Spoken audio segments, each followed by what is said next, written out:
Hello and welcome to Teeing Off with RevSportz. I'm Gargi Raut and joining me today for this conversation is Bharat Ramraj, Shubhayan Chakrabarti and Debashish Sen. Last night, we saw a peculiar match with Gujarat Titans being bundled out for 89 in their home ground by Delhi Capitals. In the second innings, DC made light work of the chase as they won the match by 6 wickets. We'll be talking all about the game and we'll also be giving you all a glimpse into an exclusive interview with Paddy Upton. Shubhayan, let's get right into it. Last night's game. How do you explain GT's innings? I think it was just a one-off. We can explain it like that. I don't think GT will score less than 100 runs again in this IPL. They are a good team. It's not like that they are a very bad team, but things like this happen. And I think GT will want to forget the night as early as possible. And when they wake up today, when all the players wake up today, all they would want to do is look forward to something better and not think about that match. Absolutely. And Devashish, I remember Shubhayan saying in one of the shows that GT is a team that is in transition with the new captain. But they have had more losses than wins so far in the tournament after two brilliant seasons under Hardik Pandya. What do you think? Yeah, absolutely, and the results are showing. Obviously, they are now in the seventh spot in the points table. So that itself reflects that they have not had a great season to start with, and obviously new captain and also and overall, by the look of it, they haven't really fired as a team. So that has been the biggest concern. And but then I would say that it was some sort of a respite for us because seeing the 200 more than 200 runs being scored regularly at least is obviously but 89 all out it's inexplicable given the fact that obviously when you are 30 for 4 in the power play then it has a lot to do. So but then I think when they are a good side, but then let's see what lies in store for them ahead.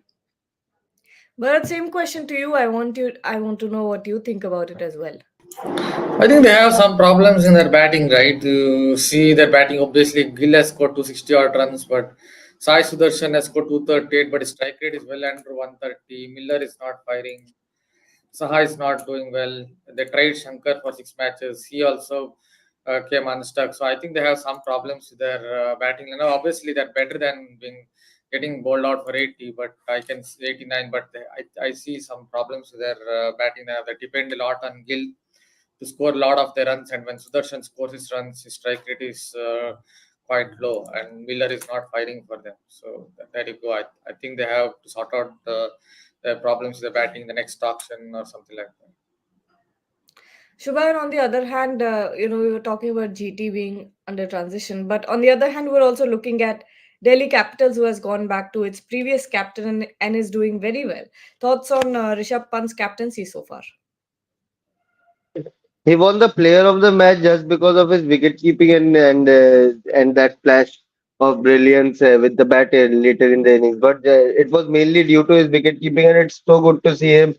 See, even the DC management guys were not sure whether he would be able to keep and bat like the way he's doing right now. If we go 3 months back, even and to have this sort of recovery and to be able to hold that fitness continuously so far in this tournament, despite all the travel and all the hectic schedule a captain has to have during the IPL.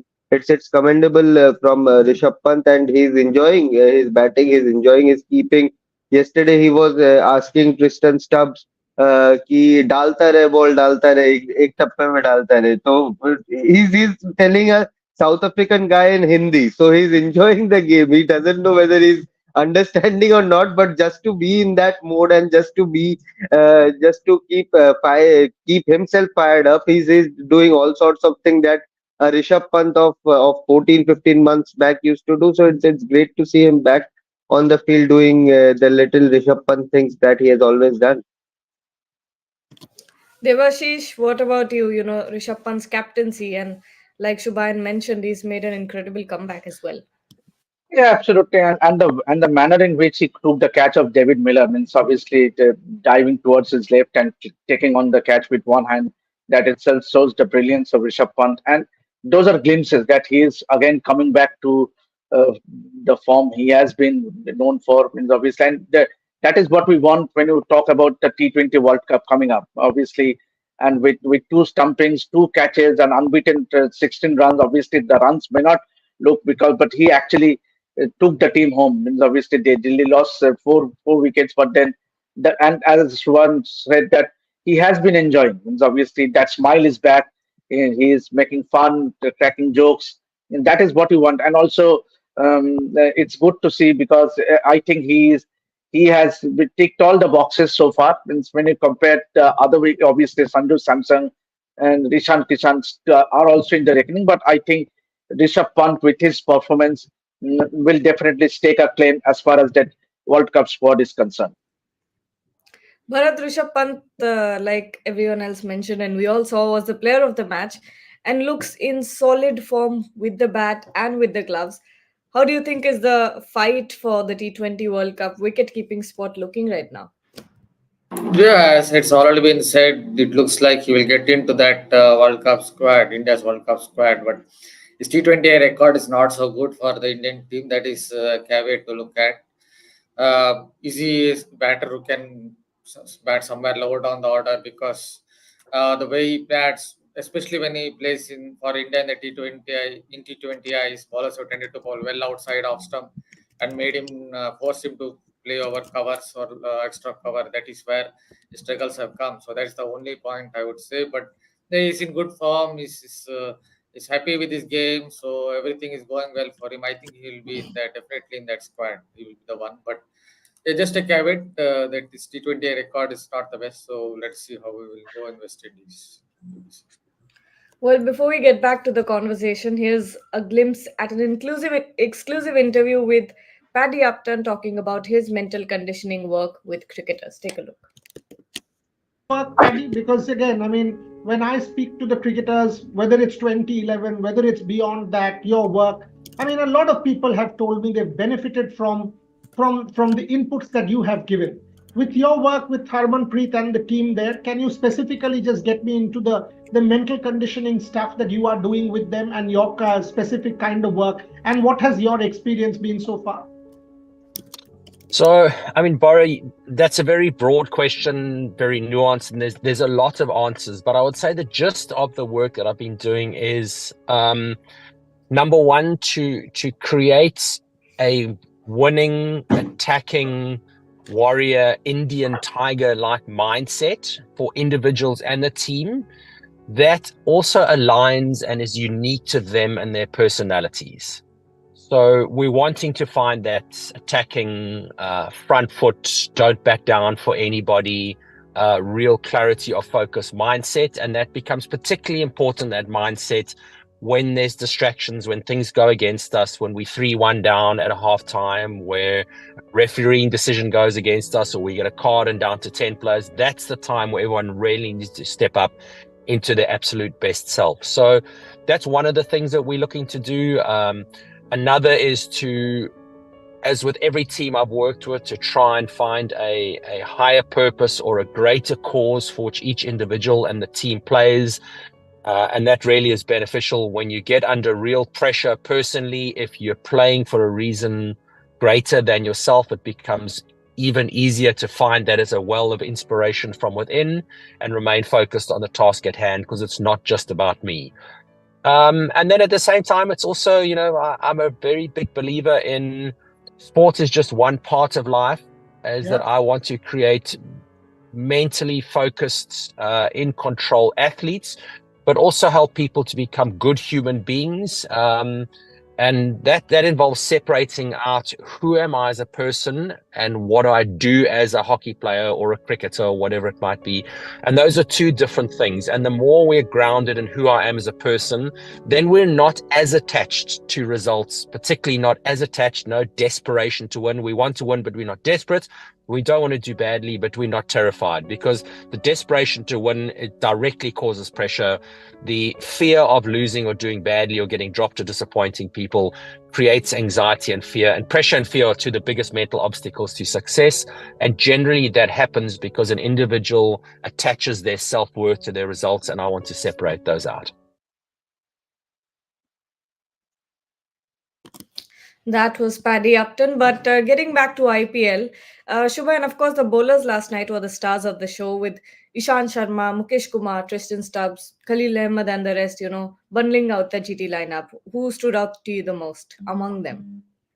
I think the move to bring in Tristan Stubbs worked well for them. He's not a regular bowler.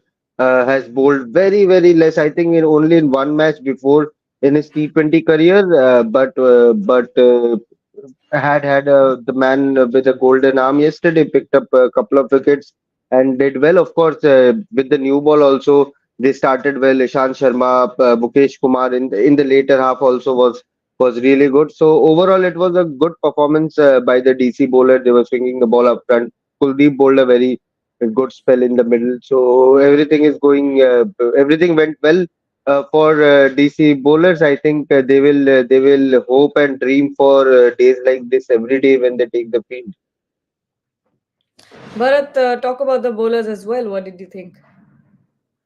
Yeah, the most of them swing the ball. Even Ishan Sharma is known for swinging the ball, and Khalil Ahmad has been doing it really well. I think, yeah, he might not get into the World Cup squad, but I feel he has a very outside chance of doing something of getting into the Indian squad. So they have some really good. Okay, Shubhayan, I'll move to football a little bit. Pretty hard morning for you. Your team got knocked out last night, Manchester City. But, the question I wanted to ask you was, how do you think has the abolition of away goals rule hampered UCL? What are your thoughts on the match?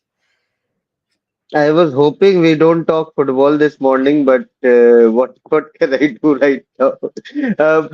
But there are two ways to look at it. Away goals, of course, it gives some incentive in terms of going at a away stadium and scoring goals, taking a bit of advantage on that. But the abolition of away rules, in my opinion, has given freedom or a chance to score more goals to all the teams, whether it's a Man City or a Real Madrid or a Atletico Madrid or a Borussia Dortmund or a Bayern Munich or a Arsenal. I think that has given them more incentives to go out there and play all out attack, because goals is what is now separating. It's not like you can be 3-3 and 1-1 in that away leg and you go through by the virtue of away goals. You can't draw and win a match anymore. You have to score more goals there to win a match and qualify. So I think both the teams are looking to score more goals, and that is why I think in the last 20 years this is the highest scoring UCL quarterfinal